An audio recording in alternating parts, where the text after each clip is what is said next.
بسم الله الرحمن الرحيم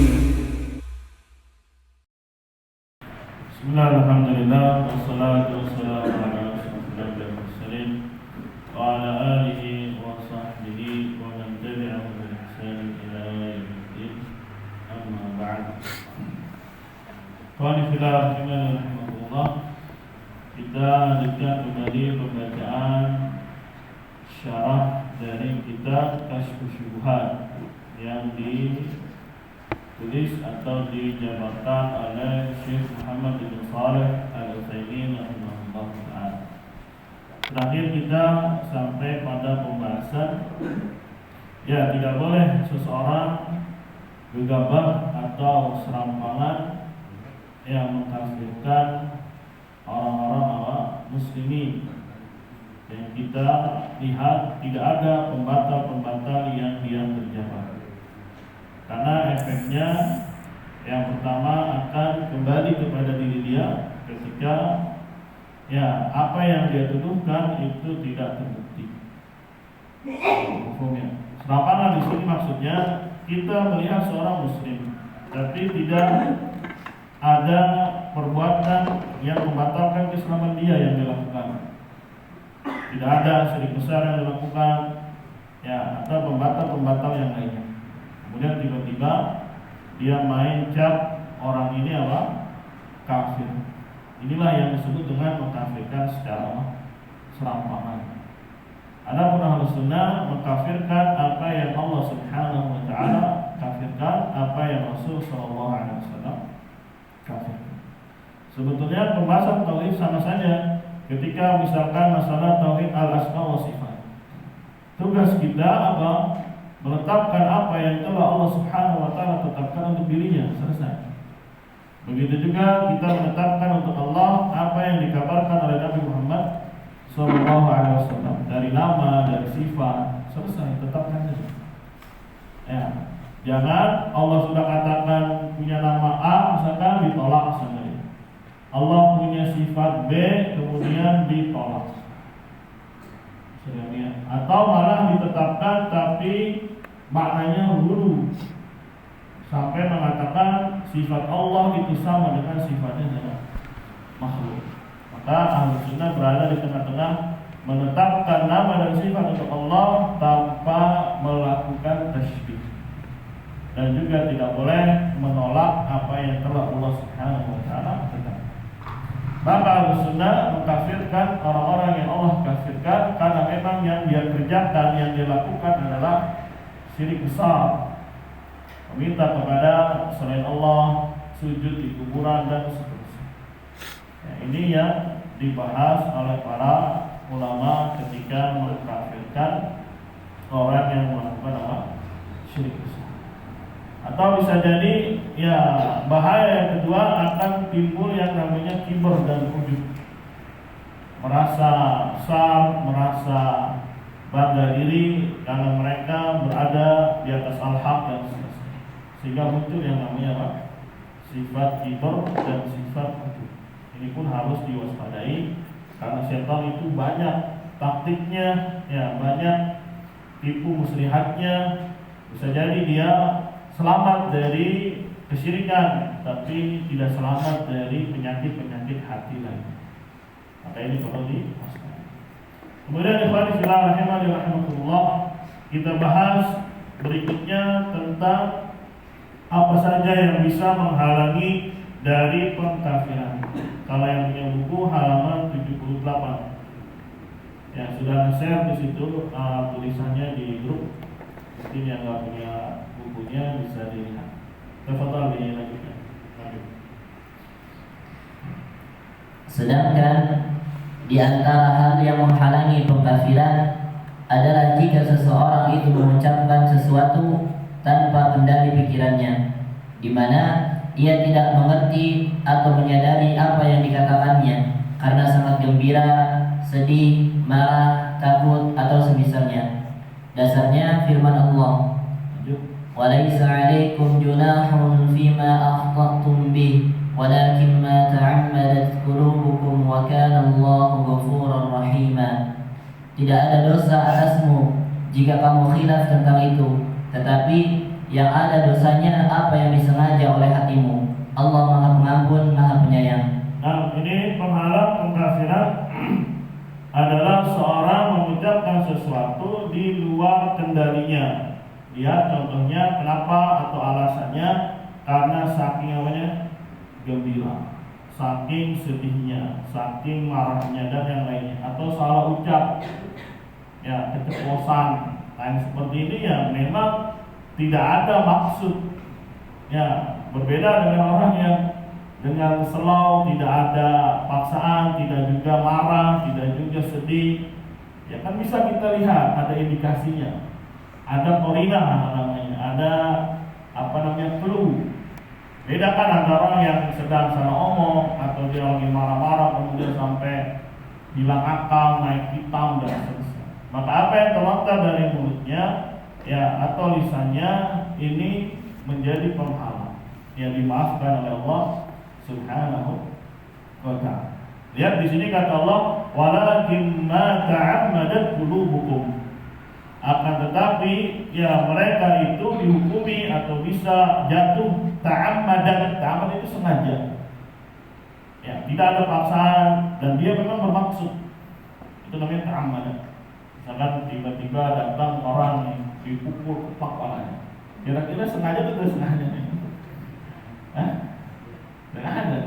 Ada ya penyakit namanya sindrom Tourette apa namanya itu, yang tiba-tiba gerak sendiri gitu kepala. Apa namanya sindrom itu? Ada ya? Apa namanya itu? Kadang gitu sendiri dia. Emang kagak disengaja emang begitu ya. Terus kadang orang yang nggak kenal akhirnya orang apa nih aneh banget. Tiba-tiba kepalanya ini sendiri. Ya, kadang kayak serigala gitu. Nah itu kan memang dari saja memang begitu. Sarafnya udah ada yang kenal, jadi apa? Ada refleks gitu, entah ucapan atau perbuatan. Ya makanya dia kadang kalau mau sholat suka bunyi sendiri. Ya sudah mau diapain? Terus dibilang lu sengaja ya, kalau begitu penyakitnya seperti itu. Ya dan begitu juga ada orang yang mungkin salah ngomong, pengennya ngomong Z, malah yang keluar apa? Amar misalnya. Ya, itu udah tuh sini, katanya. Ya namanya orang apa? Keceplosan. Nah sekarang ada nggak orang panggil Hasan, Ali, Agisna, misalkan dan seterusnya keceplosan salah ngomong? Hah? Panggil, dipanggil di orang tidur misalkan, terus nggak apa-apa dia salah ngomong. Atau lagi sujud di kuburan, oh dia salah ini, salah tempat. Ya sebetulnya dia pengen sujud di masjid, cuma nggak tahu lah tidur kan dia. Ya nggak gitu lah. Ya ada yang lagi nyembah apa kereta kencana misalnya. Masa dia lagi salah misalnya, lagi salah posisi, salah tempat. Ya orang dia ngadain acara, dia punya panitia, yang dia punya ini dan seterusnya, dipanggil apa semuanya, terus dibilang nggak sengaja misalnya, salah. Ya enggak, itu disebut ta'ammadat qulubukum. Ya, orang kalau sebelum ziarah ke kuburan kan ada di data dulu, kayak aku mau camping nih. Ayo siapa di mushaf itu? Siapa yang mau ikut? Aku ikut enggak? Wah, pikir dulu dah. Ya sama orang mau ziarah juga gitu, maunya dia. Emang tiba-tiba dia dibawa langsung dibujuk di depan ini kaget. Ya, jadi jangan suka mencari-cari takwil, jangan suka mencari apa? Alasan. Ya, ada urusan hati kembalikan hati kepada Allah SWT. Sekarang yang kita lihat, dia berada di kuburan, iktikaf di situ, ya meminta di situ dan seterusnya. Ya sudah, ini yang dikafirkan oleh Allah Subhanahu wa taala dan Rasul. Adapun orang yang melakukan maksiat, orang yang melakukan dosa besar, maka ya sikapnya Ahlus Sunnah, mereka itu fasik selama tidak menghalalkan. Ya, sebagaimana tadi kita baca tafsir Al-Mutaffifin, curang, ya mengurangi timbangan kalau buat orang, tapi kalau buat dirinya mintanya apa? Lebih. Ini termasuk maksiat. Tidak sampai jatuh ke dalam kekufuran, tapi ketika dia menghalalkan apa yang dia kerjakan, ini halal kok. Emang begini nyari duit dari dulu, dari zaman nenek moyang saya. Ya, ketika ada bentuk penghalalan di dalam hatinya, untuk dikafirkan, tapi gara-gara apa? Penghalangan tadi. Ya itu perkaranya hati kan. Kita nggak tahu sampai kita tanya, kita datangi dan ya. Nah ini sekarang masalahnya orang yang salah ngomong gara-gara apa? Saking gembiranya, saking marahnya dan seterusnya. Ya dalilnya kalau ditanya surat Al-Ahzab ayat kelima. Surat Al-Ahzab ayat kelima.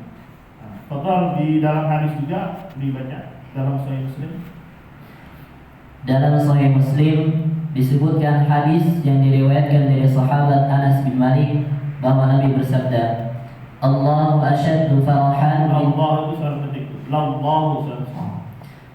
Lallahu asyaddu farahan bi taubati 'abdihi hina yatubu ilaihi min ahadikum kana 'ala rahilatihi bi ardi falatin fanfadat minhu wa 'alayha ta'amahu wa sharabahu fa'aysa minha fa'ata shajaratan فاضطجع في ظلها قد أيس من راحلته فبينما هو كذلك إذا بها قائمة عنده فأخذ بخطامها ثم قال من شدة الفرح اللهم أنت عبدي وأنا ربك أخطأ من شدة الفرح.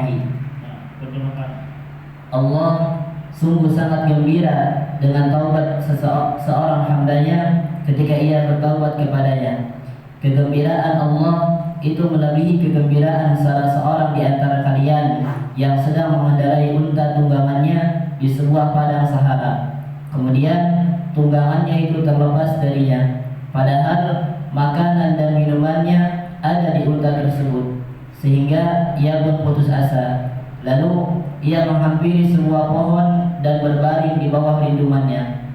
Ia telah putus asa terhadap unta tunggangannya yang lepas. Ketika ia sedang dalam kondisi seperti itu, tiba-tiba unta tunggangannya berdiri di sisinya.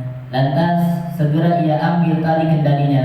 Kemudian saking gembiranya dia berkata, Ya Allah, Engkau adalah hambaku, sedangkan aku adalah Tuhanmu. Ia salah ucap atau terbalik karena saking gembiranya mendapatkan unta tunggangannya kembali. Nah, ini dalil dari hadis Nabi SAW yang diriwayatkan oleh Imam Muslim. Itu bacanya bukan Allahu tapi Lallahu. La-nya di situ namanya lam taukid atau lam ibtida. Fungsinya untuk memberi penegasan. Berarti benar-benar Allah itu asyaddu faraha. Allah ya punya sifat apa? Gembira atau bahkan sangat gembira ketimbang taubatnya salah seorang di antara kalian. Ya, diperbandingkan dengan kisahnya orang yang kehilangan apa? Untanya, tunggangannya. Sedangkan disitulah makanannya, minumannya di padang yang luas itu. Kira-kira udah mikirnya apa dia? Wes mati dah gue. Ya, semuanya di situ lagi. Ya, sertifikat tanah di situ lagi. Ya, emas semuanya di situ. Ya, cari kemana-mana nggak dapat. Ya, saking putus asanya udahlah tidur aja lah. Ya, kali aja selesai urusan ya dengan mati dan seterusnya. Nggak taunya pas bangun, untanya di mana? Di sebelah. Akhirnya saking bahagianya dia bilang apa? Ya Allah, Anta abdi, Engkau adalah, kata dia, hambaku, sedangkan aku adalah Tuhanmu. Yang seperti ini ya ma'dzur, dimaafkan, dapat dispensasi. Padahal ucapan itu ucapan kufur. Tapi kenapa dapat dispensasi? Karena apa? Salah ucap. Ya, kecelek kalau bahasa Arabnya namanya. Lisannya itu kalau bahasa Arabnya sabuk lisan. Ya, sabak apa? Lisan. Pengen ngomongnya A, malah yang perbuatan apa? B. Ya, insya Allah setiap kita pernah lah, masa nggak pernah. Ya, atau ada juga yang salah ngomong tapi nggak sadar, ada juga. Pas dikasih tahu, baru apa dia? Baru dia ingat ternyata salah. Nah, yang seperti ini apa? Allah Subhanahu wa taala katakan wa laisa 'alaikum junah fima akhta'tum. Tidak ada dosa atas kalian terhadap apa yang kalian tadi keliru, salah apa? salah ucap karena saking namanya bahagia. Karena ada juga orang yang saking marahnya naik pitam, akhirnya apa? Ngomongnya ngelantur dan maksud atau orang mabuk yang hilang namanya akalnya, namanya orang mabuk. Dan sekarang kita lihat orang yang lagi di kuburan, dia lagi mabuk nggak? Enggak. Ya, lagi salah ucap nggak? Ya jangan suka-suka mencari apa? Takwil, mencari apa? Karena ujung-ujungnya nanti ya semua kekufuran dinormalisasikan gitu. Dengan alasan dia nggak tahu, dengan alasan dia bodoh, dengan alasan ya dia lagi salah. Ya, ini artinya meruntuhkan nilai-nilai apa? Atau meruntuhkan nilai-nilai apa? Lagi juga kalau sudah dicap musyrik kan ada proses selanjutnya sebetulnya. Bukan langsung jatuh dan seterusnya kan tidak. Seharusnya kalau kita bicara idealnya, ya ditangkap, disidang, diadili dan sebagainya. Kalau memang betul-betul dia jahil, ya nanti seorang hakim, seorang qadhi akan memandang, oh ya sudah dia dilepaskan, tapi tetap dimintai taubat, diajari, dididik dan sebagainya. Jangan kalau misalkan kita cap dia musyrik, dia kafir, berarti langsung otomatis dia dibunuh, dihantam, ini. Ya, bedakan antara bab orang yang melakukan kekufuran dinamai sesuai perbuatannya dengan bab sedang memberikan apa? Hukuman. Ada dua bab yang berbeda, jangan dicampur aduk. Jangan di. Lanjut, penghalang lainnya. Penghalang lainnya adalah jika pada diri seseorang itu terdapat syubhat ta'wil mengenai kekufuran, di mana dia mengira atau meyakini bahwa dirinya di atas kebenaran. Orang ini tidak menyengaja melakukan dosa dan penyelisihan. Semoga ia masuk dalam kategori firman Allah, "Walaysa 'alaikum junahun fima akhta'tum bihi, walakin ma ta'ammadat qulubukum." Itu di situ semoga atau sehingga? Sehingga ya. Sehingga atau semoga? Sehingga ya. Ya. Kalau ucap dia baru ngomongin. Tadi aku coba perasaan ngomongnya apa ya? Menurut aturannya perasaannya tadi ngomongnya sehingga atau semoga? Semoga ya. Ya itu namanya sabak apa? Berusaha. Paham ya? Ya, yang berikutnya adalah adanya syubhat dan takwil. Lihat, antum harus pahami ya, karena yang namanya syubhat dan takwil itu adalah perkara yang sama, perkara yang khafiyah. Sehingga ya, syubhat dan takwil itu adalah perkara yang sifatnya sama. Tidak ada dalam perkara yang zahirah ada syubhat di situ. Apalagi ya dakwah tauhid itu dakwah yang sangat gamblang, yang sangat jelas. Kalau dia nggak tahu, salah dia gitu. Ya, jangan salahkan namanya nasnya, jangan salahkan Al-Quran atau hadis kenapa tidak sampai kepada saya misalnya. Ya, yang salah adalah namanya orangnya kenapa tidak mau cari tahu. Ya, jadi pahami yang namanya syubhat, yang namanya takwil itu dalam perkara yang apa? Khafiyah, sama. Misalkan dulu ada sahabat, ya kiblatnya mana nih? Sana. Karena sakitnya kabut, gelap dan sebagainya. Akhirnya masing-masing beristihad. Ada yang ke sana, ada yang ke sana. Pas paginya baru ketahuan. Nah, ini namanya apa? Ada takwil, ada apa? Syubhat. Makanya ketika kemarin kita bahas tentang syarat takfir, salah satunya apa? Ada takwil. Ya, perkara yang dia jatuh di dalamnya itu dari awal tidak bisa menerima takwil. Ya, misalkan orang sujud di kuburan terus ditakwil dia lagi menjadikan sutra, nggak bisa diterima. Ya, nggak bisa apa? Diterima. Atau dia lagi nyembelih larut laut di pantai selatan, terus kita takwil dia lagi nyembelih akikoh. Ya, lagi nyembelih awalnya kurban. Ya nggak bisa, itu namanya takwil, nggak bisa terima. Karena perkaranya sudah jelas, perkaranya zahir, perkaranya pegangan. Makanya sekali lagi di awal kitab saya memberikan maklumat ilmu kan ada dua, ilmu yang daruri pasti dan ilmu nadhari. Nadhari itu pasti juga, hanya saja dia perlu dikaji, perlu dibahas. karena ada kejelimetan nih. Akhirnya dibahas dulu, dicari tahu. Adapun perkara yang namanya seorang muslim menyembah kepada Allah saja, itu sudah menjadi perkara yang maklum minat darurah, menjadi asas agama, menjadi inti agama. Ya, kalau dia nggak tahu ya salah dia, kenapa? Karena yang namanya sesuatu pasti ada pembebanan. Terus dia nggak mau dibebani walaupun hanya belajar sedikit saja. Makanya Allah tegaskan fa'lam annahu la ilaha illallah. Ada tugas fa'lam, pelajarilah, ilmuilah, dan perintah itu wajib. Ya, sebodoh-bodohnya orang, seawam-awamnya orang, ya kalau dia mau belajar pasti akan ngerti tentang makna tauhid, makna ibadah.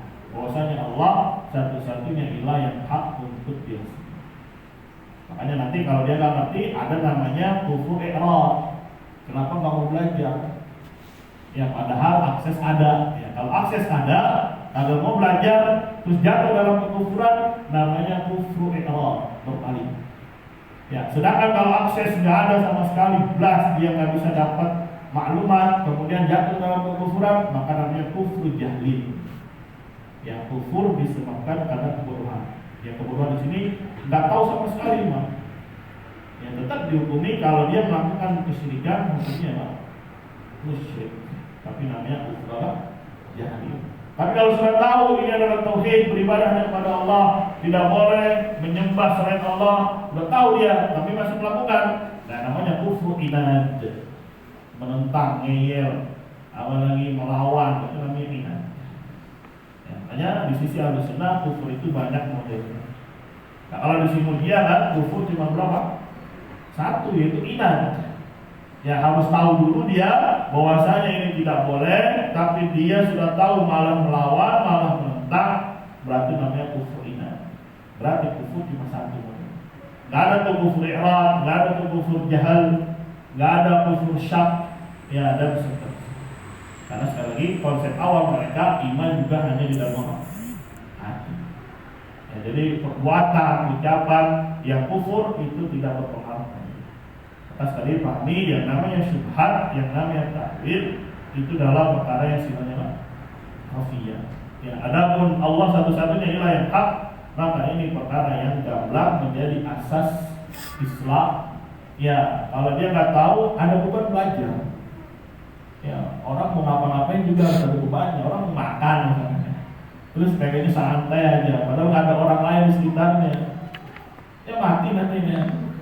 Ya sudah, paling nggak dia nyari-nyari kemana apa yang bisa dimakan. Itu harus ada beban. Sama dalam beragama, orang pasti nyari.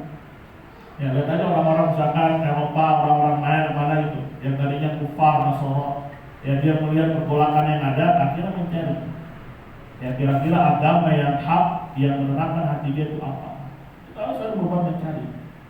Ya harus ada beban. Makanya kata tadi, ya, talabul ilm itu fardhah ala kulli muslim wa muslim.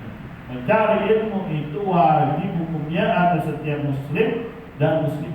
Dijelaskan oleh para ulama, yang wajib semuanya kenal adalah belajar tentang tauhid, belajar mengenal Allah Subhanahu. Ini nggak bisa ditawar-tawar lagi, nggak bisa ditawar-tawar. Menjadi kadar yang paling minimum untuk dia belajar. Ya apapun ini mulai sukses itu. Atau mau masuk perusahaan A, perusahaan B, minimal observasi dulu. Ini kerjanya ngapain, ini ngapain. Pasti ada beban. Ya orang mau jualan juga, mau jualan apa dia? Jualan apa ya? Jualan cilok lah. Terus ujuk-ujuk dapat cilok itu langsung jualan. Ya minimal dia observasi dulu ya, bagaimana cara buat cilok. Ya buka dulu tutorial. Kan gitu. Ya ini harus ada beban. Pengen dapat duit aja nih, tapi nggak tahu bagaimana caranya, prosesnya. Ya begitu juga dalam hal beragama ada beban, yaitu belajar. Makanya sekali lagi ayat pertama bunyinya apa? Iqra bismi rabbikal ladzi khalaq. Ya setelah ini vakum beberapa saat, turunlah mudaththir. Ya ayyuhal mudaththir qum fa'anzir wa rabbaka fakabbir wa thiyabaka fatahhir wa rabbaka fakabbir. Ya, ada nilai tauhid di sana. Berarti belajar Kemudian apa yang dipelajari? Tauhid. Ya, dan ini sekali lagi menjadi beban dasar yang nggak bisa lepas. Harus apa? Harus. Andai kata saya nggak tahu, nggak bisa diterima. Bagaimana kemarin kita bahas alimul jahal, ada yang bisa diterima pengakuan dia atas kebodohannya, ada yang tidak bisa diterima. Yang kapan yang bisa dapat dispensasi? Kalau di situ ada subhat, ada takwil karena samarnya perkara. Ya, jadi kalamnya Syekh ini jangan cuma dibawa global saja, tapi bagaimana lihat ya kalam beliau yang lain. Lanjut. Ini juga merupakan puncak dari upaya yang ia lakukan, sehingga ia pun masuk dalam kategori firman Allah, la yukallifullahu nafsan illa wus'aha. Allah tidak membebani seseorang melainkan sesuai dengan kesanggupannya. Nah, lihat kalimat dari Syekh ini merupakan puncak dari upaya. Berarti memang dia sudah berbuat, dia sudah melakukan penelitian, observasi. Hanya saja dia terjatuh ke dalam keliru. Ya, jangan mengatakan orang nyembah semar nggak masalah karena dia ada takwil. Ini nggak bisa. Ya, bukan hanya tidak boleh dikatakan dia musyrik, tapi bisa jadi dia dapat pahala. Nggak begitu. Ya, dapat pahala itu kalau dalam perkara yang tadi diterima. Sehingga dia mencari susah payah, ya susah payahnya dia mencari diberi pahala oleh Allah Subhanahu wa taala. Maju.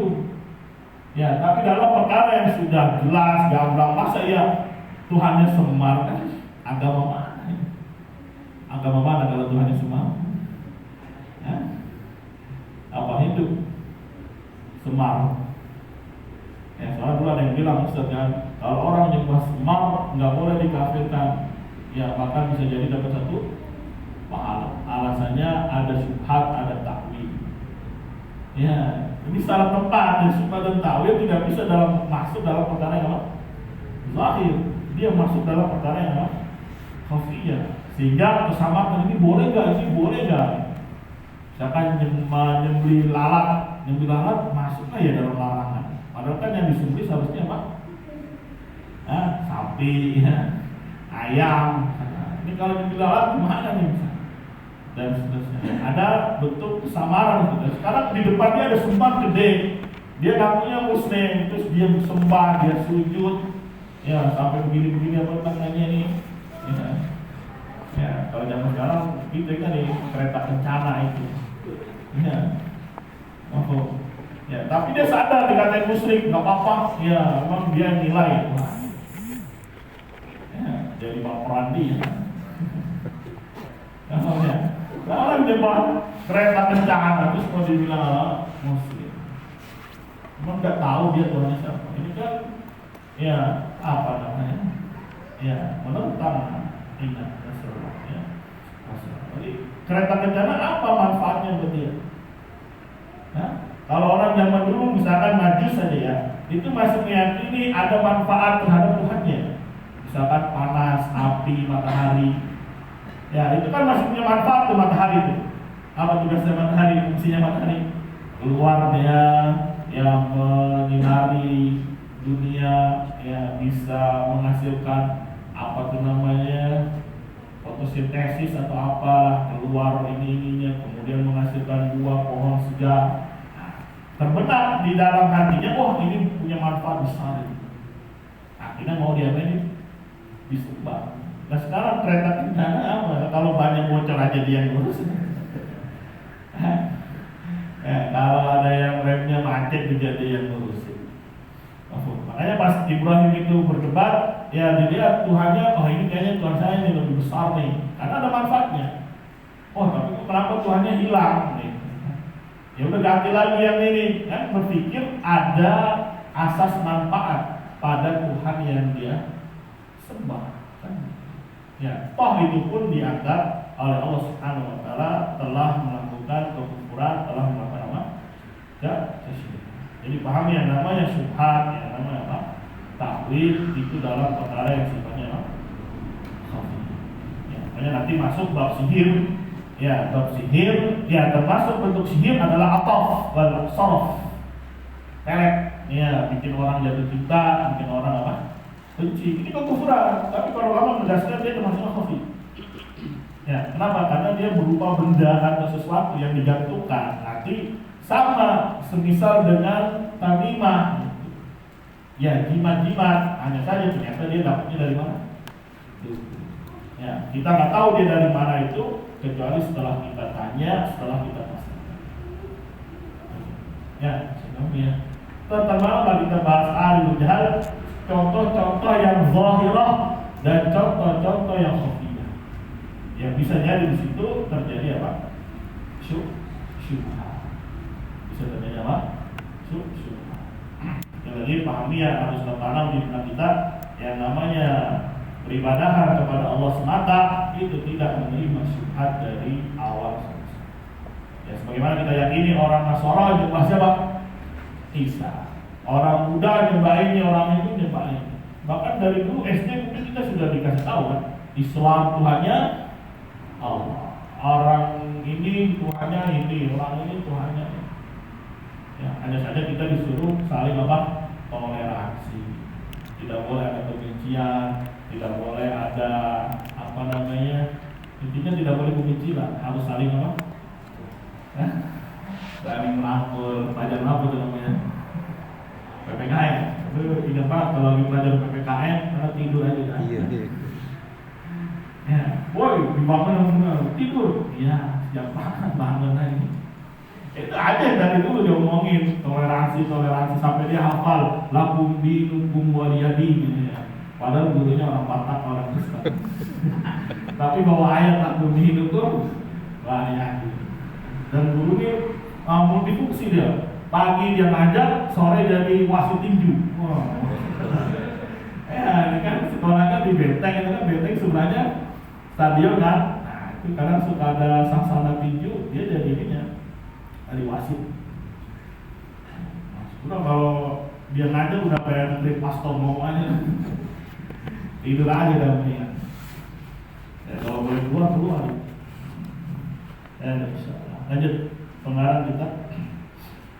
Pengarang kitab Al-Mughni mengatakan, jika ia menghalalkan tindakan membunuh orang-orang yang terlindungi darahnya dan mengambil hartanya dan mengambil harta mereka tanpa syubhat maupun ta'wil, maka begitulah menjadi kafir. Nah, di sini saya ingin memberikan contoh apa yang ditulis dalam kitab Al-Mughni Ibnu Qudamah. Ya, kalau ada orang yang menghalalkan tindakan membunuh dan menghalalkan ya, tindakan membunuh, yang dilindungi darahnya dan mengambil harta mereka tanpa adanya syubhat ataupun ta'wil, maka begitulah maksudnya dia telah kafir. Karena tadi ada bentuk penghalalan, tidak ada lagi syubhat yang ada di kepalanya, maka model yang seperti ini yang menjadi hukumnya kafir karena ada bentuk penghalalan dan yang ini. Ya, ini kita sedang berbicara tentang orang-orang Khawarij. Jadi kenapa orang Khawarij sampai membunuh, ya apa memberontak dan khususnya karena ada syubhat. Ketika yang dilihat ada perbuatan maksiat, dosa besar, kemudian dibaca ayatnya, baca hadisnya, mereka dimasukkan ke dalam neraka oleh Allah SWT. Berarti kalau dimasukkan ke dalam neraka, berarti mereka orang kafir. Padahal tidak begitu konsepnya. Ya bisa jadi dia ustaz muwahhidin, tapi disiksa dulu. Tapi di palanya orang-orang Khawarij, kalau sudah dicelupin ke dalam neraka, nggak bisa keluar. Karena mereka menolak hadis-hadis syafaat. Ya, karena mereka hanya mengambil ayat-ayat yang sifatnya ancaman, dimasukkan ke dalam neraka dan seterusnya, nggak bisa lagi keluar. Akhirnya ada syubhat di kepala. Nah, kalau syubhat ini sudah hilang dan juga menghalalkan, maka model Khawarij seperti ini dikafirkan oleh para ulama. Model Khawarij seperti ini adalah dikafirkan oleh para ulama. Tapi kan kita nggak tahu dia menghalalkan atau tidak. Ya, kita hanya lihat perbuatannya seperti ini, kecuali setelah kita tahu ternyata memang dia menghalalkan. Berarti ada khafi di sini, ada kesamaran. Karena namanya penghalalan kan tempatnya di mana? Lihat. Kecuali dia sudah ngomong. Nah, berarti kita bisa menilai dari ucapan. Kalau ucapan ini isi dari apa? Hati. Ya, karena kan Khawarij kalau pengen apa-apa konferensi pers dulu kan. Kayak di Timur Tengah itu saya mau ini gitu terus. Nah, ketahuan nanti dari apa? Di sana. Lanjut, jika itu dilakukan, jika itu dilakukan berdasarkan takwil seperti yang dilakukan oleh kaum Khawarij. Telah kami sebutkan bahwa kebanyakan ahli fikih tidak menghukumi mereka dengan kekafiran, meski mereka itu menghalalkan darah dan harta kaum muslimin, dan mereka melakukan perbuatan itu dengan anggapan bahwa hal tersebut mendekatkan diri mereka kepada Allah. Ya, ini juga ibaratnya termasuk contoh yang khafiyah gitu. Kenapa mereka sampai melakukan ini? Ya, karena ada syubhat, ada takwil tadi. Ketika hanya menggunakan ayat-ayat yang sifatnya ancaman, kita tidak bisa langsung dikafirkan orang-orang Khawarij. Walaupun nanti ada juga yang berpendapat Khawarij itu kafir dengan dalil Nabi mereka yang berpunah keluar ya dari saham itu apa namanya, anak panah dari hewan buruan ini, hewan buruan dipanah kemudian sampai panahnya melesat keluar. Digambarkan seperti itu oleh Nabi Muhammad SAW kondisi orang Khawarij. Lanjut, beliau melanjutkan. Beliau melanjutkan, telah diketahui dari mazhab Khawarij sikap mengkafirkan sekian banyak sahabat serta generasi setelah mereka, serta penghalalan terhadap darah dan harta mereka. Kaum Khawarij meyakini tindakan mereka membunuh para sahabat dan tabi'in itu sebagai bentuk mendekatkan diri mereka kepada Allah. Meskipun demikian, para fuqaha tidak mengkafirkan kaum Khawarij disebabkan penakwilan mereka. Hal yang sama berlaku bagi setiap hal yang sebenarnya diharamkan, namun dianggap halal karena suatu penakwilan seperti di atas. Nah, sekarang apa sih yang dilakukan orang-orang Khawarij? Ya, apakah ada syirik besar pada syirik besar yang dilakukan? Tidak. Bahkan ketika Ali ditanya, mereka dari kekufuran, dari syirik kabur. Nggak ada. Ya, makanya ya para ulama ini orang model kayak gini kafir atau tidak? Tidak bisa langsung dicap kafir karena perbuatan mereka. Karena kalau kita lihat secara zahirnya tidak ada perbuatan apa? Syirik besar yang dia lakukan. Hanya saja perbuatan dia memberontak, membunuh, mengambil harta kaum muslimin, mengkafirkan kaum muslimin yang melakukan dosa besar. Ini perkara-perkara yang sifatnya khafi, yang samar, yang mereka melakukan itu karena adanya syubhat. Maka tidak bisa langsung dikafirkan model yang seperti itu. Walaupun ada juga yang mengkafirkan. Lanjut. Dalam fatwa Syekhul Islam Ibn Taimiyah yang dihimpun oleh Ibnu Qasim disebutkan, bid'ahnya kaum Khawarij itu disebabkan oleh buruknya pemahaman mereka terhadap Al-Quran. Mereka sebenarnya tidak bermaksud menentang Al-Quran, hanya saja mereka tidak memahaminya sebagaimana yang dimaksudkan oleh Al-Quran, sehingga mereka menganggap bahwa Al-Quran mewajibkan tindakan mengkafirkan atas pelaku dosa. Atas pelaku dosa itu pelaku dosa apa? Besar. Ya, jadi karena penakwilan mereka terhadap beberapa ayat yang berisi tentang ya orang-orang yang melakukan dosa dimasukkan ke dalam apa? Neraka. Akhirnya ada bentuk pentakwilan di dalam. Ya. Ini belum bicara masalah syirik besar nih. Kalau syirik besar semua sudah sepakat, baik yang Ahlussunnahnya maupun orang-orang apa? Khawarijnya. Jadi ini masih dalam apa perkara yang sifatnya melakukan apa? Dosa besar selain apa? Syirik. Sebagaimana yang kemarin kita baca Jami' Iman, munculnya Khawarij kemudian diimbangi oleh Syiah Rafidhah. Ya, kemudian juga muncul Khawarij diimbangi sama Mu'tazilah. Ternyata diimbangi lagi oleh siapa? Murji'ah. Nah, ini pembahasan mereka masih seputar orang yang melakukan dosa besar, bukan syirik. Apakah dikafirkan atau tidak? Kalau orang-orang Khawarij langsung dikafirkan. Kalau orang Murji'ah tidak. Ya, ini sekali lagi belum bicara masalah syirik besar. Karena ketiga itu ya sudah tertanam semua di benak orang, mau yang firqah sesat, mau yang bagus, bahwasanya syirik besar ini mengeluarkan dari Islam. Hanya orang belakang saja yang langsung berani masuk ke dalam ranah ya tauhid, ranah syirik besar. Ini kita lihat sejarahnya. Jadi sejarah pergolakan adanya firqah yang muncul yang pertama kali Khawarij yang mengkafirkan Ali dan seterusnya, akhirnya ada yang dukung Ali, ya malah melampaui batas, Ali dianggap jadi Tuhan. Nah, jadilah Rafidhah dia. Begitu juga ada Khawarij muncul dibentengi, dilawan oleh Mu'tazilah, dilawan oleh Murji'ah. Sekali lagi masih ranah pembahasan apa? Dosa besar selain syirik. Ya, karena kenapa tidak masuk syirik besar? Nah, itu semua sudah sepakat mereka. Hanya saja orang belakangan, ya setannya, iblisnya punya taktik lebih gitu. Namanya orang zaman belakangan kan semakin apa? Semakin rusak. Ya, saudara Firdaus. Lanjut pada halaman lain. Pada halaman lain, halaman 210 disebutkan, golongan Khawarij itu menyelisih sunnah yang Al-Quran memerintahkan untuk mengikuti sunnah. Mereka mengkafirkan kaum beriman, padahal Al-Quran memerintahkan agar memberikan perwalian kepada mereka. Akhirnya, perwalian di sini maksudnya ya berteman, bersahabat, yang mencintai dan sebagainya. Lanjut, akhirnya mereka mengikuti ayat Al-Quran yang mutasyabih. Nah, mengikuti ayat yang mutasyabih, ya kan yang ada takwil di sana yang mutasyabih. Kalau ayat yang gamblang yang goyah, kenapa ada mutasyabih? Kenapa harus ditakwil?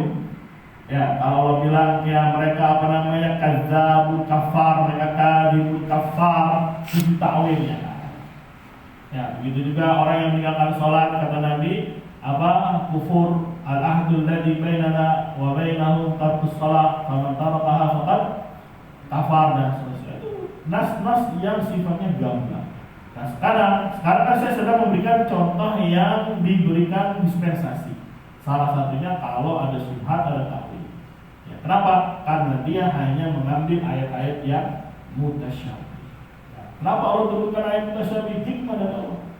Ya, ada yang muhkam, ada yang mutasyabih. Sedangkan orang-orang yang di hatinya fi zaid, maka yang diikuti ayat apa? Mutasyabih. Ya, fahdharu kata Nabi, maka hati-hatilah kalian dari mereka orang-orang yang suka mengambil yang apa?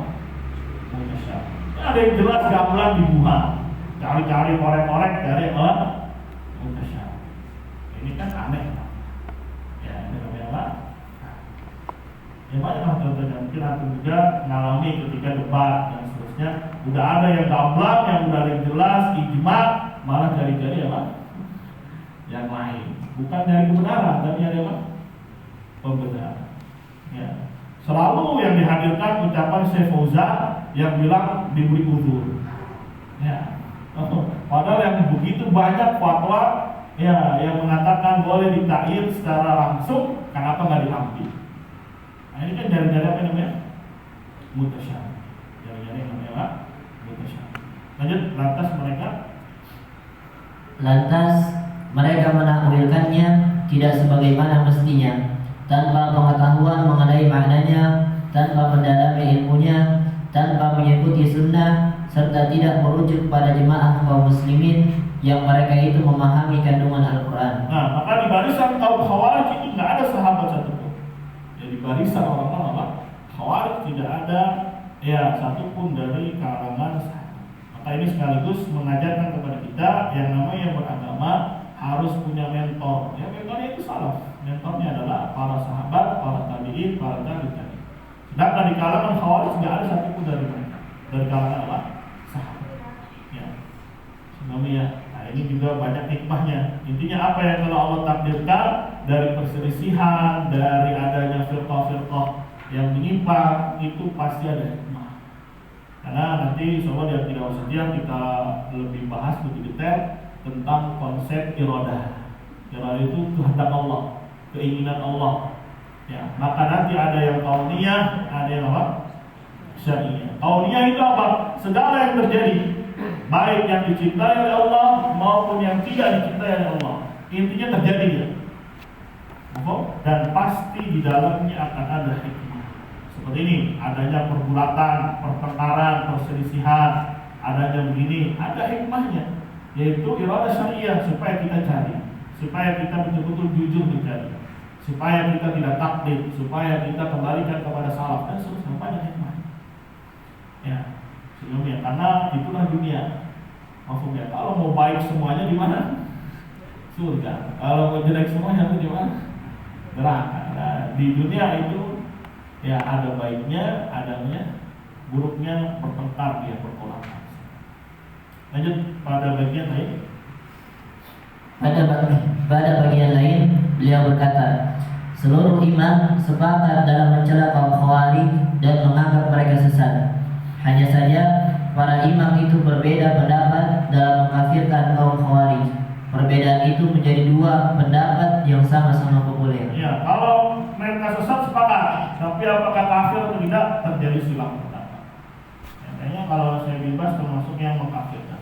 Saya bebas maksudnya mengkafirkan orang-orang Khawarij. Nah, sudah kafir.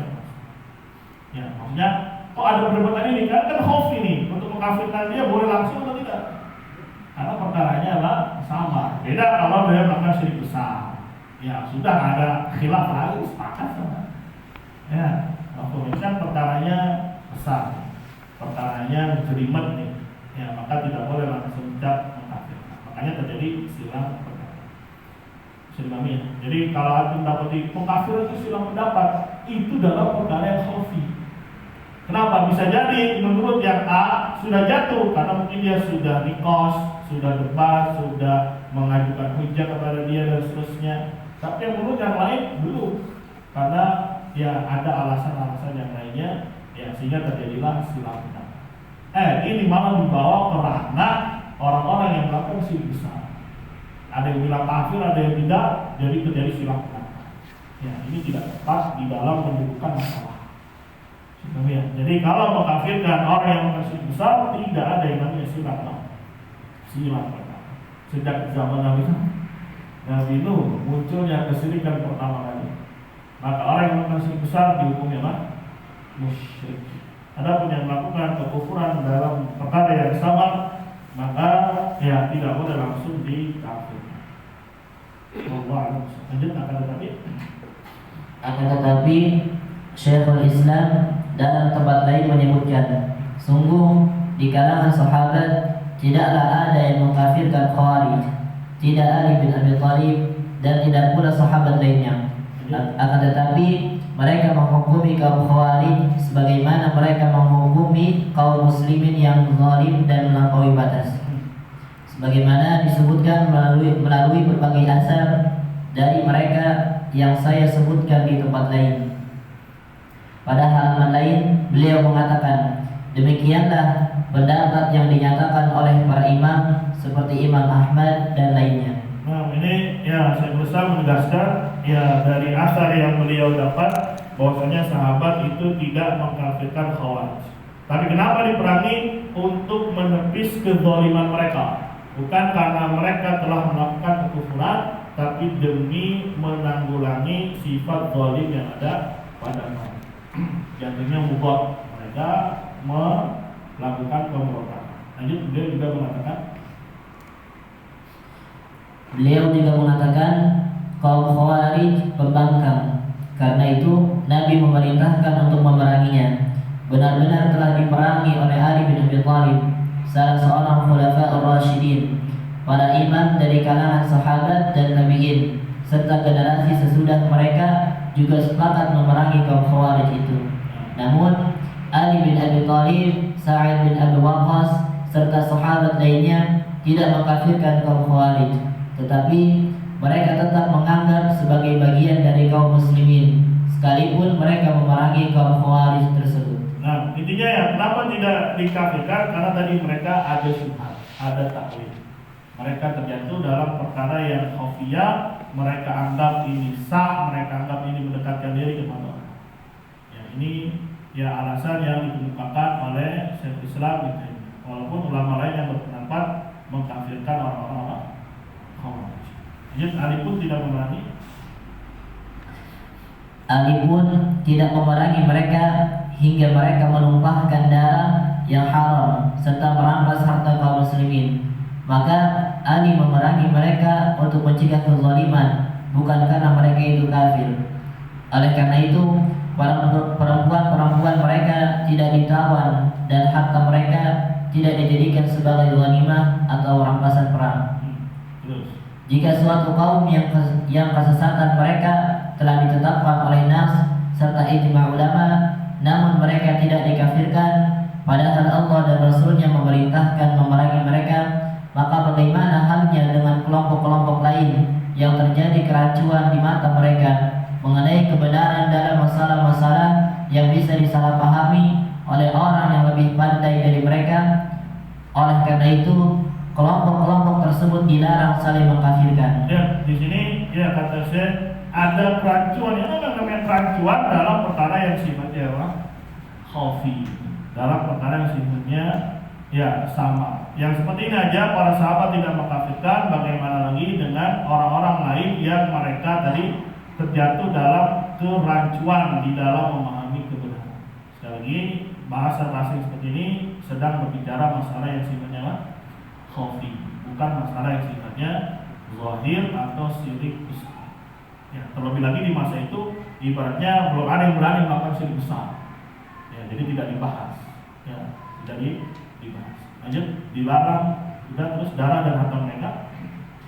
Darah dan harta mereka juga tidak halal, sekalipun sudah jelas kebid'ahan yang dilakukan.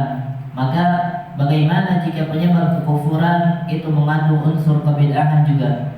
Seringkali bid'ah yang dilakukan oleh mereka itu lebih parah. Pada umumnya mereka orang-orang yang tidak mengetahui hakikat perselisihan mereka.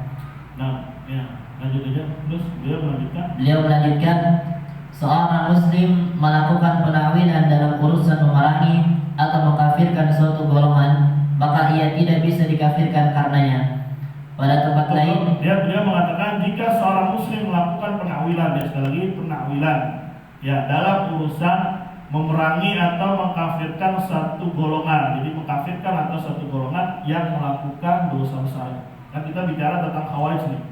Jadi Khawarij, ya karakter mereka adalah melakukan takfir kepada orang yang melakukan apa? Dosa besar. Kemudian efek dari takfir ini, ya nggak mau diserahkan kepada wali amr, pengennya langsung. Ini karakternya orang-orang Khawarij. Sekali lagi, karakternya Khawarij mengkafirkan orang yang melakukan dosa besar, hukum selain syirik. Kemudian efek dari itu semua, pengen dia yang langsung kerjakan, tidak mau diserahkan kepada siapa? Waliul amr dan seterusnya. Nah inilah karakternya orang-orang Khawarij. Dan mereka melakukan ini ya pasti karena takwil. Ada kesamaran dari ayat-ayat yang mutasyabih yang mereka ambil, tidak mau mengembalikan ke muhkam. Maka yang seperti ini modelnya tidak boleh langsung dikafirkan kata Syekhul Islam, karena ada bentuk kesamaran yang dia terjadi. Tapi kalau kesamaran ini sudah jelas, mafhum, ya sudah didatangi sama Abdullah bin Abbas, yang berapa orang banyak ribuan itu taubat, rujuk, ya kemudian yang lainnya tetap yang mereka pun diperangi akhirnya oleh Ali radhiyallahu anhu. Lanjut pada tempat lain. Pada tempat lain, halaman 288, beliau menjelaskan, para ulama berbeda pendapat mengenai nas Al-Quran dan As-Sunnah. Dapatkah ditetapkan suatu vonis terhadap seorang hamba sebelum tabligh itu sampai kepadanya? Perbedaan pendapat itu terbagi menjadi 3 pendapat dalam mazhab Imam Ahmad dan lainnya. Yang sahih sebagaimana yang disebutkan dalam Al-Quran, yaitu firman Allah, wa ma ya, pada tempat lain seharusnya bagusnya dikasih paragraf yang baru nih. Intinya di sini para ulama silang pendapat ya dalam memberikan vonis kepada orang, ya baik vonis penamaan maupun vonis untuk memerangi ketika belum disampaikan hujah. Jadi kan ini samar dia kan ya, melakukan kekufuran yang sebenarnya samar. Seharusnya tidak boleh langsung divonis. Para ulama silang pendapat nih, apakah langsung diajukan vonis ataukah tidak? Apakah langsung diperangi atau tidak? Ataukah harus ditablik hujah dulu? Maka menurut para ulama ada silang pendapat. Tapi yang rajih ya kata Imam Ahmad, baca ayatnya, wa ma kunna mu'adzibina hatta nab'atsa rasula. Kami tidak akan mengazab sebelum kami mengutus seorang rasul. Nah, berarti ya ini yang dipilih oleh Imam Ahmad, bahwasanya tidak boleh langsung diperangi kecuali setelah disampaikan apa? Hujah. Sekali lagi perangi ini kan ada perkara samar nih. Ya, orang terjatuh di dalamnya. Apakah langsung dihukum, apakah langsung divonis, apakah langsung diperangi? Ya, terjadi apa? Silang pendapat. Ya, maksudnya diperangi sebelum datang hujah. Maka yang wajib, ya datangi dulu hujah kepada dia, Baru ketika dia ngeyel, boleh dicap dia musyrik, boleh dicap dia kafir, kemudian juga boleh diperangi. Tentunya kalau diperangi urusan siapa? Wali amr. Itu maksudnya prosedurnya. Itu apa? Prosedur. Tapi kalau dia melakukan kekufurannya yang zahir, yang gamblang, ya mafhum, dia sudah langsung dicap sesuai dengan apa?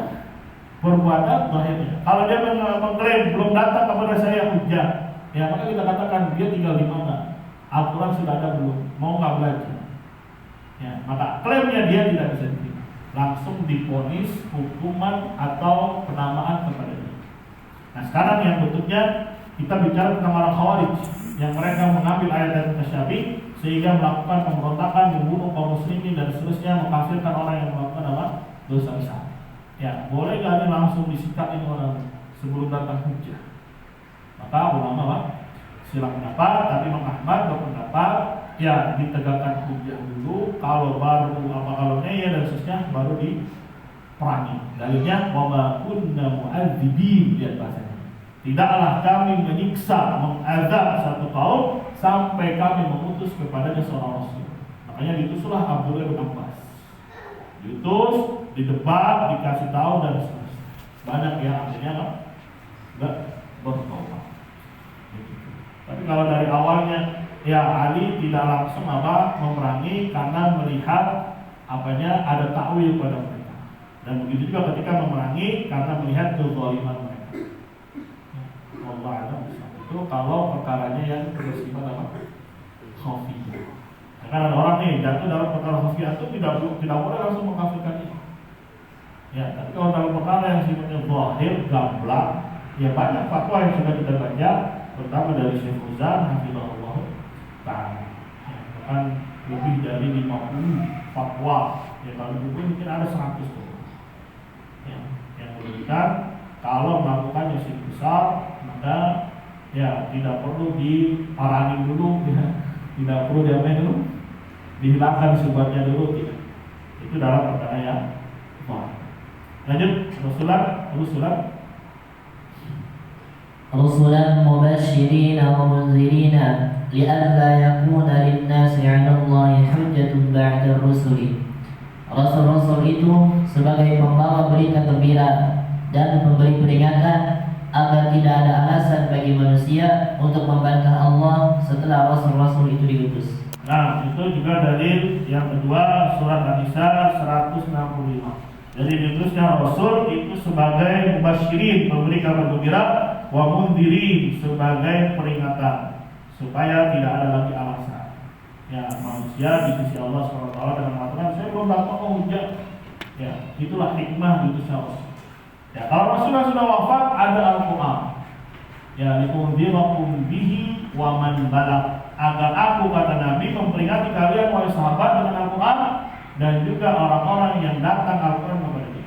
Maka sekadar Al-Quran datang kepada dia, maka itu sudah menjadi hujah ya dalam perkara yang zahirah ketika dia terjatuh ke dalam.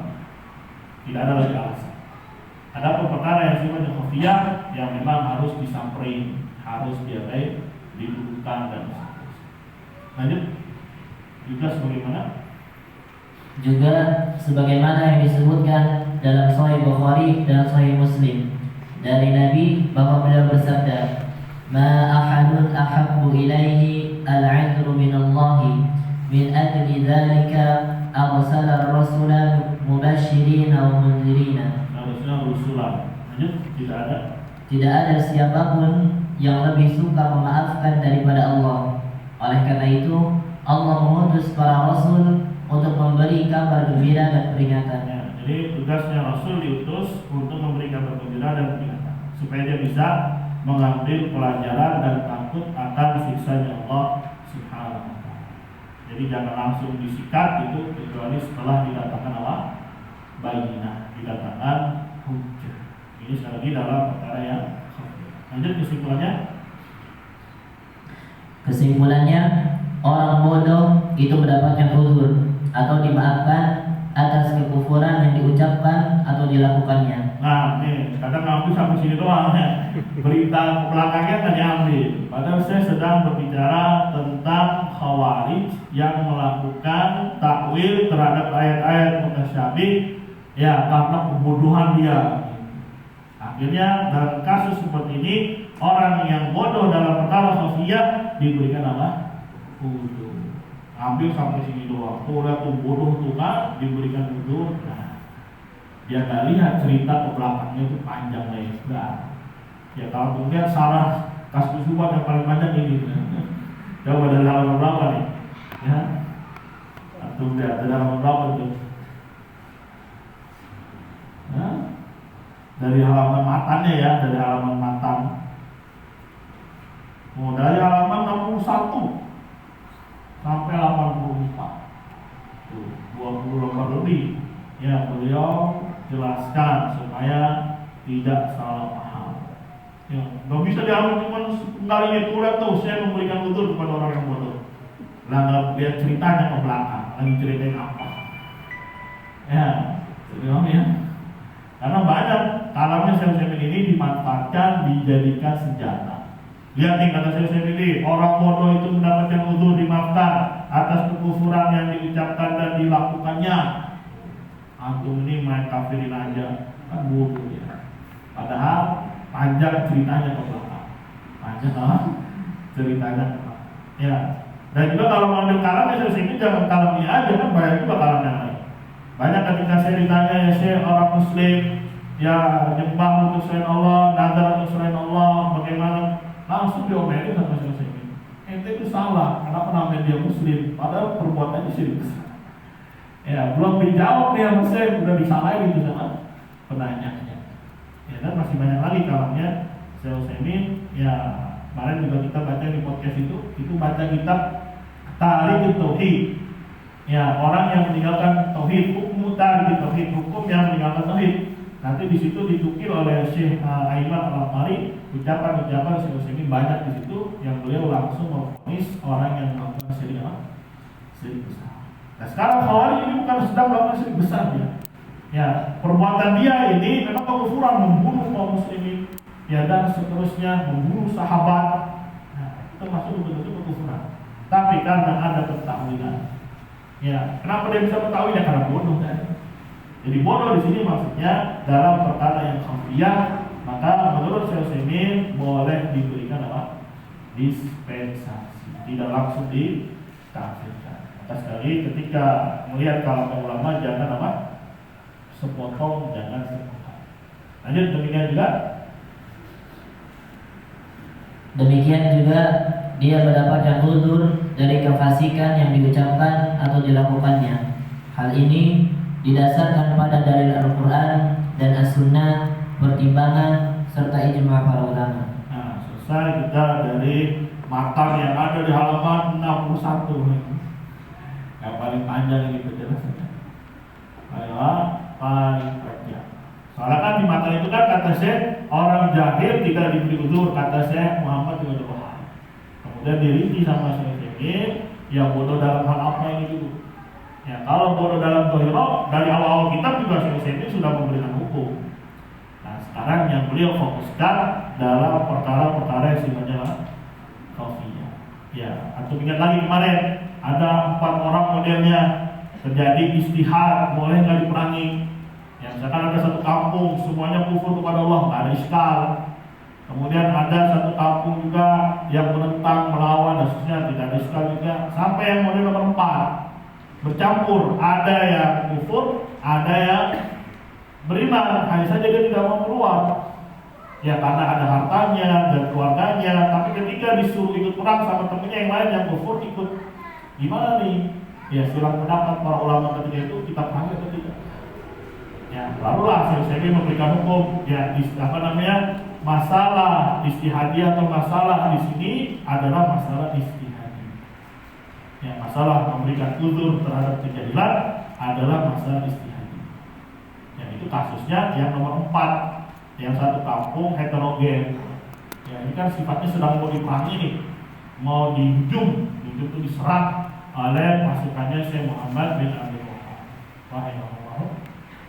Ta'ala. Ya, akhirnya terjadi serangan. Ada yang bilang nggak usah dulu, ya ada yang bilang perangi, ada yang bilang tidak, terjadi pertolongan. Karena memang ini perkaranya besar, perkaranya sama.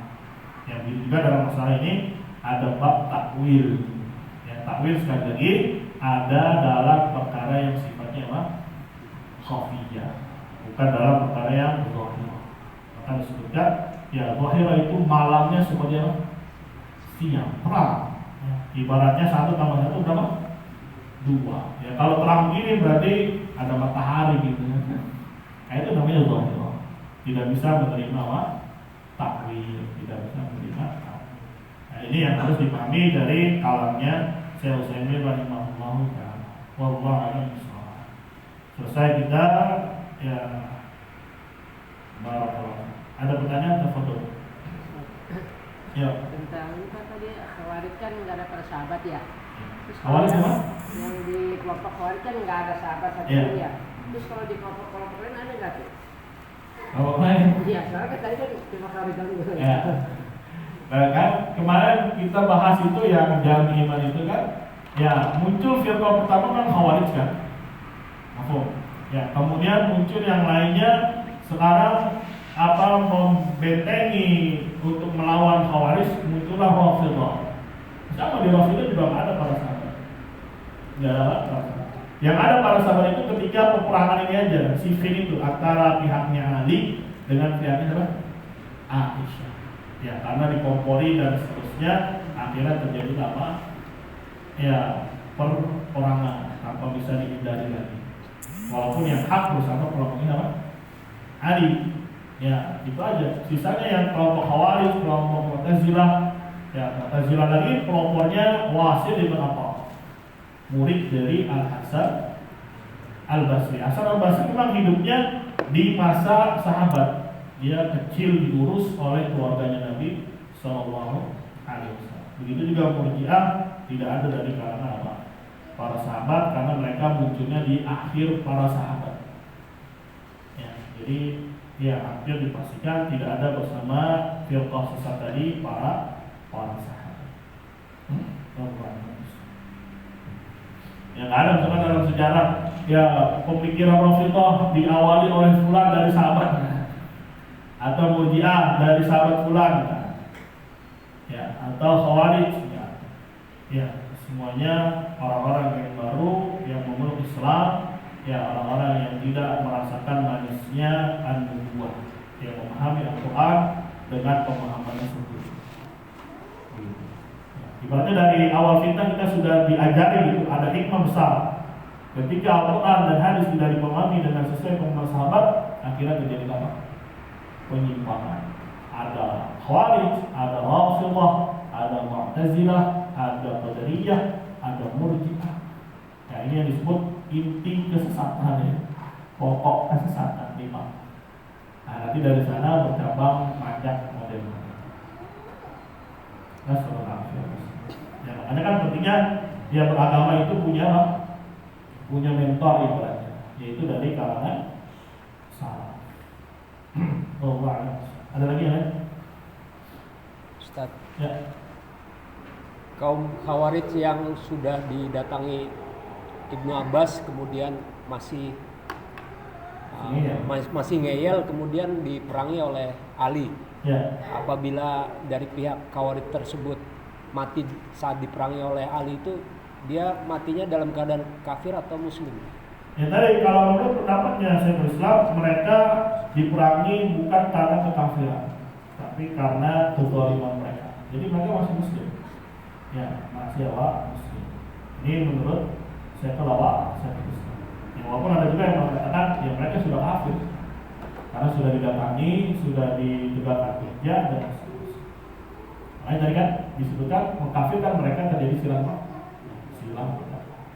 Jadi ya yang dibawakan oleh Syekh Utsaimin, pendapatnya Syekhul Islam lebih condongnya tidak mengkafirkan mereka, alasannya apa?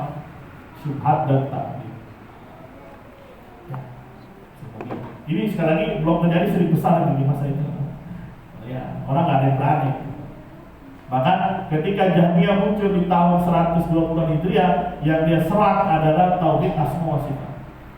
Yang dia serang adalah tauhid al-asma wa sifat. Belum berani setelah tauhid apa al-uluhiyah. Hukumnya ini menunjukkan bahwasanya kalau melakukan syirik besar sudah diketahui bersama gitu. Mau yang bagusnya, mau yang sesatnya, yang namanya syirik besar itu perkara yang sudah dipahami bersama. Perkara yang sudah dipahami bersama. Sampai Murji'ah fuqaha saja juga menegaskan yang melakukan syirik besar kafir. Adanya Murji'ah, tapi Murji'ah fuqaha ya yang melakukan syirik besar dihukumi apa? Kafir. Walaupun di masa itu belum terjadi. Ya. Jadi kan setan itu yang pertama dia lakukan tahrish. Ya, dia sudah nggak sanggup di setan untuk menyesatkan Bani Adam untuk melakukan syirik besar, yaitu untuk menyembah iblis, menyembah setan. Akhirnya yang mereka lakukan pertama kali adalah tahrish. Tahrish itu membuat pepecahan yang mengadu domba dan seterusnya. Nah, kalau ini sudah lemah, kapan nanti tinggal disusupi yang penyakit-penyakit yang lain sampai hari ini. Jadi yang mereka lakukan adalah pertama kali adalah tahrish. Tapi Allah yang punya hikmah, ya Allah hadirkan kembali para ulama yang siap membongkar, para ulama yang siap untuk menjelaskan. Datang lagi Imam Malik, datang Imam Syafi'i, datang Imam Ahmad, datang Imam Bukhari, terus sampai hari ini. Allah terus janjikan akan ada para a'immah, ya, para ulama yang mereka ditolong oleh Allah Subhanahu wa taala membela al-haq. Ini yang harus kita pahami. Jadi nggak ada tuh sampai kiamat kosong gitu kan. Bisa jadi di sini nggak ada, ya di daerah lain ada, ya di Saudi ada, ya di lainnya nggak ada. Tapi pasti akan ada, ya pasti akan ada. Ya, apalagi diakui juga oleh para ulama akan musuh-musuhnya. Misalkan Syekh Fauzan disebut baqiyatus salaf. Ya bukan berarti sekali lagi kita taklid kepada siapa? Syekh Fauzan, tidak. Tapi karena apa yang beliau dakwahkan, apa yang beliau seru, yaitu mengajak manusia untuk mentauhidkan Allah Subhanahu wa taala, mengikuti betul-betul jejaknya salaf. Sudah. Kita ikuti karena apa yang dia bawa dari bukan sekedar sosok, bukan sekedar apa sosok. Allah ada lagi ya? Cukup ya, semoga bisa kami. Kalau di kampung kita itu kan masih ada yang melakukan tahlilan sama yasinan gitu ya. Pelaku bid'ah itu masih dinamakan kaum muslim atau ya selama dia tidak melakukan kesyirikan besar. Ya, tahlilan jatuhnya bid'ah, yasinan jatuhnya apa? Bid'ah. Ya, tapi yang paling wanti-wanti khawatirnya di situ ada bentuk-bentuk tawasulan dan seterusnya. Ya, tapi kalau tahlilannya sendiri jatuhnya bid'ah, bukan kesyirikan. Tapi yang perlu diwaspadai tadi kalau ada bentuk-bentuk kesyirikan. Ya intinya kita pahami aja kaidahnya. Kalau dia melakukan syirik besar ya sudah jatuh. Ya, tapi kalau bid'ah ya di luar ya. Kecuali bid'ahnya yang mukaffirah. Ya, bid'ah yang mukaffirah baik keyakinan, perbuatan. Ya, misalkan bid'ah mukaffirah ya meyakini pemikiran-pemikiran bid'ah seperti Allah di mana-mana. Ya, walaupun kita lihat dia zahirnya sholat, puasa, tidak melakukan kesyirikan di kuburan. Tapi kalau dia meyakini Allah Subhanahu wa taala menyatu dengan makhluk, ya, itu hukumnya apa? Ya, sama. Ini menunjukkan kesyirikan, kekufuran itu banyak terus. Tapi kalau kita hanya melihat satu poin saja tahlilan, yang ini mana bid'ah. Ya. Tapi yang dikhawatirkan tadi ada namanya isi-isiannya. Ada sisipannya. Semalam tuh ramai di sini ya, di sono katanya menyambut Rajab itu apa? Hah? Rajab kan ya? Ada yang ditumpang, ya pokoknya tumpang raksasa itu gede, dikasih sayur, kasih ciki, ya. Ada itu ya, bikin toha itu ada, bikin jalan, ya panggil Habib, ya dibacain dulu nanti direbutin itunya bisa akan berkah. Ini kan yang dikhawatirkan ini kan. Yang dikhawatirkan apa? Nah, cuma caranya doang tadi. Ya. Apa?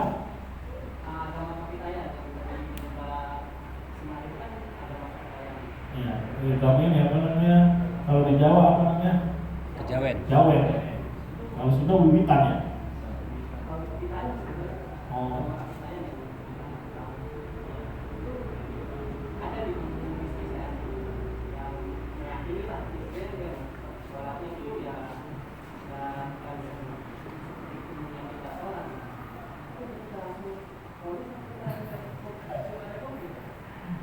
maksudnya apa itu?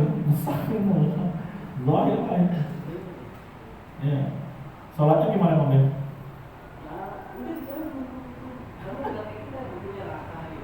Ya.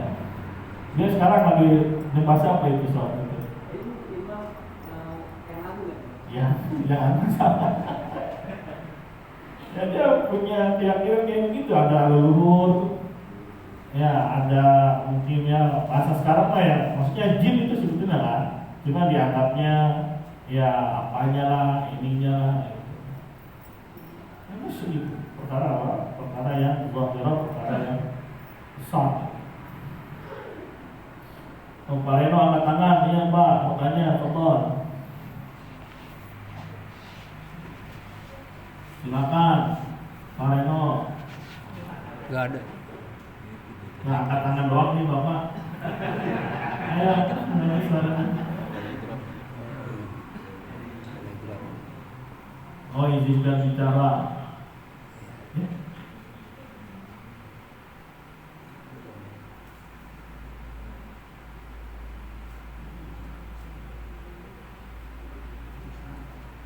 Telegram juga online. Mantap ya. Berarti di grup. Pencet kali ya. Ya.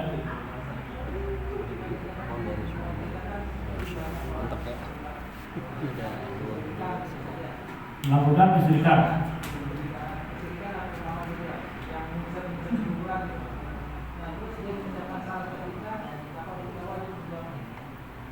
Nah. Ya. Kan yang mencapai pertama kan dia, tidak masalah. Kecuali pelaku yang mencapai pertama. Ya. Oh. Ya. Ya intinya antum lihat ya, kan kita belajar ini bukan berarti ini mengkafirkan semua manusia, ini yang keliru yang salah dipahami. Sehingga dituduhlah ini suka mengkafirkan apa? Manusia. Ya sudah, kita bikin kaidahnya seperti ini dan sebagaimana para ulama telah tegaskan. Ya nanti di suatu hari aku melihat ada orang yang seperti itu, ya udah bagaimana kita telah belajar kaidah, jatuh kepada dia. Dan juga jangan mengkorek-korek, ya ketok-ketok semua pintu orang. Ya. Atau yang kedua babnya berwarok, ya kalau ini kayaknya gini hijau, pelakuannya begini, udah ada sikap warok. Warok itu hati-hati, bukan mengkafirkan ya, tapi sikap apa? Kehati-hatian. Beda kalau mengkafirkan itu harus dengan ilmu, dengan yakin bahwasanya memang kita pahami orang ini memang pelaku syirik besar. Ya dulu pertama kali ada ngaji aja, ya dari ustaznya bilang begitu, walaupun ustaznya tidak bilang mengkaid, tapi kaidah umum saja, bahwasanya pelaku dosa atau syirik besar, ya tidak boleh sholat di belakangnya gitu terus. Ya akhirnya karena sholatnya di basecamp itu, ya di basecamp. Ya dulu di basecamp ada tuh mungkin kan orang-orang tamu jadi. Ada yang kiai mana tuh yang sininya ada benjolannya tuh gede. Ya, wah dia nih imamnya nih, orang udah maklum di sini semua ya, ustadz ini kiai ini memang begitu kelakuannya. Udah setiap dia jadi imam mana pulang. Walaupun dulu baru talimnya, ya kalau kalian tahu bahwasanya dia melakukan syirik besar, tidak boleh sholat di belakangnya. Ijma sholatnya batal. Walaupun ustadz tidak mengajarkan langsung mengkafirkan dia, cuma kaidah saja. Ada ibaratnya yang baru-baru ngaji kan, wah ini kan emang pelaku syirik kan, syirik besar. Itu gua nggak sholat di situ cari tempat yang lain. Ya walaupun ya baru umum, ya gimana kan ustadznya ngajarin begitu. Terus pas giliran ada di praktek lapangannya, tunggu dulu ya akhi, antum jangan langsung ini. Nah, gimana ceritanya? Ya ibaratnya antum belajar tahu kalau ada fi'il ma'lum ketemu isim di depannya, hukumnya fa'il dibaca doma. Terus kita baca doma, tunggu dulu ya akhi, antum nih kayak doma-doma aja. Dikaji dulu, apa aja lagi yang mau dikaji? Orang udah jelas kok itu doma. Mau diapain aja? Ya, kecuali ada yang samar nih, akal terus sama hatta rosaha, hatta rosiha, hatta rosuha. Ada 3 bacaan, mau baca yang mana? Jangan dulu. Nah itu udah jelas, Zaidun. Masa kita baca Zaidin, masa kita baca Zaidan? Yang gak pas kan? Ya alhamdulillah, maksudnya kalau fitrahnya masih lurus tuh bisa terima. tapi kalau sudah diacak-acak, wah, ada berat untuk menghilangkan. Berat sekali lagi Islam itu punya beban, itu udah paling minimum itu. Atau nggak mau diomelin, nggak mau dicemooh, ya kayaknya disanjung, kayaknya dipuji. Ya gimana nanti mau mengamalkan Islam nanti? Ya pasti yang namanya cemoohan ada. Ya, paling berapa hari seminggu paling hilang. Nah dia mah nggak mau acara tahlilan, dia mah nggak mau ya ziarah-ziarah, ya paling gitu doang. Apa tuh sampai ditangkap gitu di apa namanya dihadiri? Ya, tidak. Ya.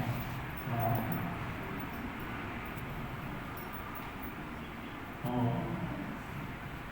hands.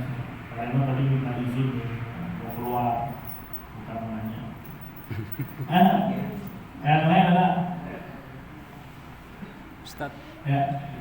kalau ijma ulama itu artinya ijma kesepakatan para ulama salaf. Ya, ijma itu memang nanti ada ketentuannya ya.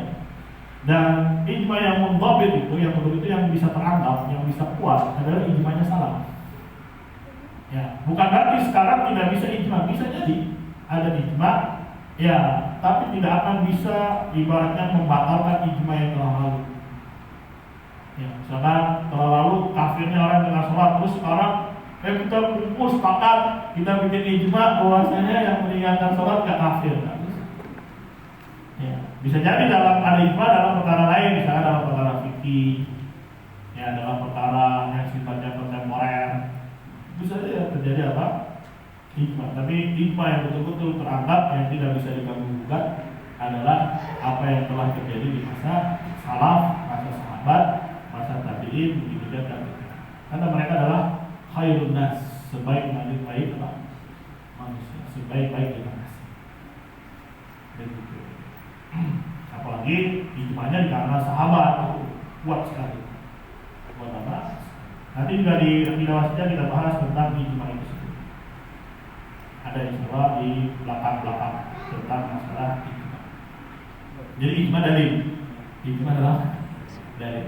Ya baik kita akan tahu dari Al-Qur'annya, dari hadisnya, tapi kalau sudah baru lakukan ijma, ya sudah. Karena ijma ini pasti landasannya Al-Qur'an dan hadis. Ditambah lagi ada Al-Qur'annya, ada hadisnya, dan ada ijma, itu kuat sudah. Tidak. Misalkan juga Allah di atas arsy, itu ijma sudah. Di kalangan sahabat ijma. Ya, misalkan kita nggak tahu dalilnya dari Al-Qur'an, dari hadis, sudah ijma. Terlebih lagi ditambah Al-Qur'annya ada Ar-Rahman Al-Aziz, tawa sampai 7 ayat dan ayat yang lainnya. Ya, apa dalam surat Al-Mulk itu? Amman hadzal ladzi apa ya? Wa ilahi nusyur. Aamintum man fis sama. Apakah kalian merasa aman terhadap zat yang ada di langit dan seterusnya? Banyak ayat. Ditambah lagi hadis juga ada. Ketika Jariyah mengatakan Allah di atas arsy, kemudian ijma, kemudian akal, kemudian fitrah. Ya, namanya orang kalau doa kemana itu? Panjatan hatinya, tautannya ke atas. Ya, kecuali Bishr Al-Marisi yang mengatakan Subhana Rabbiyal Asfal, katanya. Wah, dari sekali dia baca ini. Gak mau Subhana Rabbiyal A'la, gak mau nih. Semuanya Subhana Rabbiyal Asfal. Asfal itu mah bawah, makanya kami aspal kan, katanya mah di bawah. Ini betul-betul orang kufur. Nasrullah ya. Banyak ijma'nya dari Al-Quran, hadis, ijma', akal, fitrah. Bahwasanya Allah di atas apa? Di atas arsy. Nanti insyaallah malam kita bahas hari jahal. Ya termasuk memang masalah khofiyah, itu masalah asma sifat.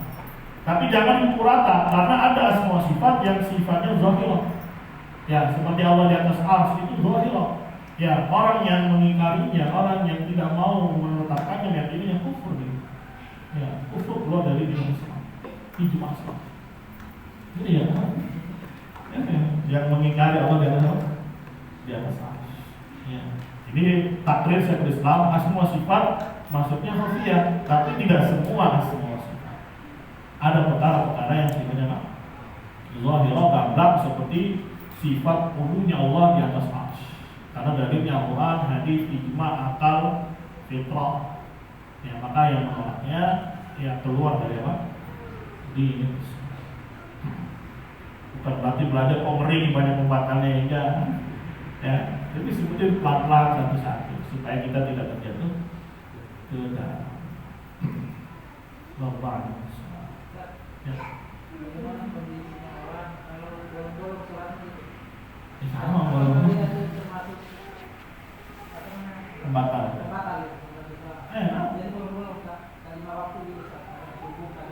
Nah sekarang dia bolong nih subuh, terus ke zuhur sholat dia. Nah bolongnya ini sudah menyebabkan dia kufur, harus tobat ya. Ya kalau belum tobat nggak bisa. Bolong sini. Nah itu pentingnya kita dakwah ini. Ya kalau cap ya udah di dalam hati aja nih. Nah, ya tapi perlu yang namanya dakwah. Perlu yang namanya apa? Dakwah. Bagi di grup kasih aja saya. Ya, dan kita hanya tugas kita mendakwakan. Ya, dia dapat hidayah atau tidak itu di tangan Allah Subhanahu wa taala. Yang penting ada nilai dakwah. Ya udah dalam hati aja. Atau sekarang angkat-angkat suara nanti dia malah jauh lagi.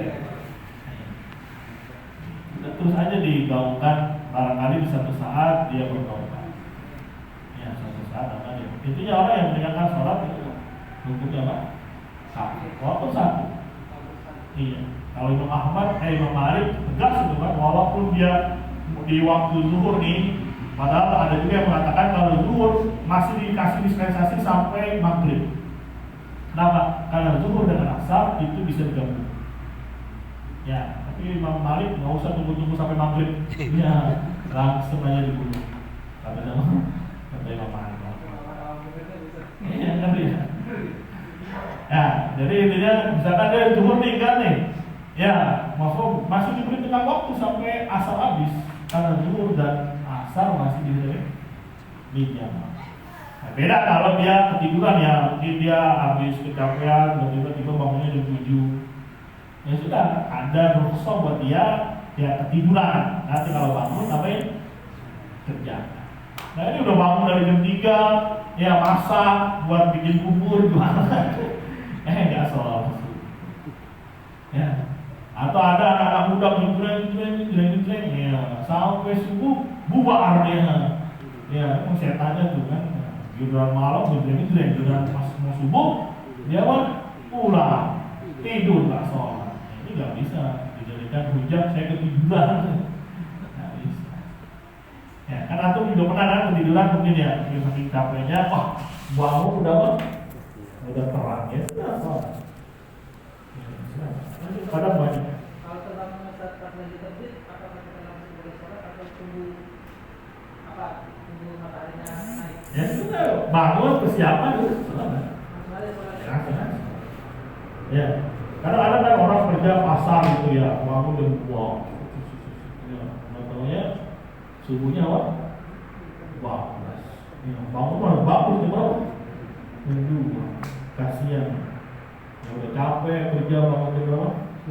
Jam 2, tapi subuh enggak sholat. Sholatnya kapan? Maghrib aja lah. Waduh. Nggak bisa. Ya kan itu kalau di awal kan kadang yang ramai itu bersolat maghrib. Ya bukan berarti kita menuduh dia kayaknya zuhur nggak sholat. Itu mah kita nggak tahu ya. Bisa jadi sholat di mana? Di rumah. Ya sekarang yang kita pahami, kita pelajari. Kalau memang betul-betul dia nggak sholat. Ya. Kalau misalkan cuma kira-kira ini sholat nggak orangnya. Ya nggak bisa langsung gitu ya. Ya. Kalau tadi Atum sudah tahu memang dia bolong-bolong sholatnya. Atau bahkan sholatnya cuma Idul Fitri sama Idul apa? Itu pun sering lupa kalau sholat Idul Fitri. Orang lagi takbir dia malah ruku gitu. Karena jarang sholat. Akhirnya imamnya bilang apa dia malah ruku. Ya, makanya kadang banyak imam sebelum mulai sholat bilangin dulu, ngajarin dulu nih sholat Idul Fitri ya 2 rakaat, nanti ada takbir. Nah, jadi hukum itu Allah yang tetapkan. Maksud kita hanya menyampaikan begini hukum Allah Subhanahu wa Ta'ala. Jangan disembunyikan, jangan ditakwil, jangan diselewengkan. Yang ada tanggung jawab besar nanti di hadapan Allah Subhanahu wa Ta'ala. Ya, semoga Allah jaga kita, semoga Allah kita. Ya, kita akhiri Subhanallah wa bihamdika asyhadu an la ilaha illa anta astaghfiruka wa atubu ilaik. Assalamualaikum warahmatullahi wabarakatuh.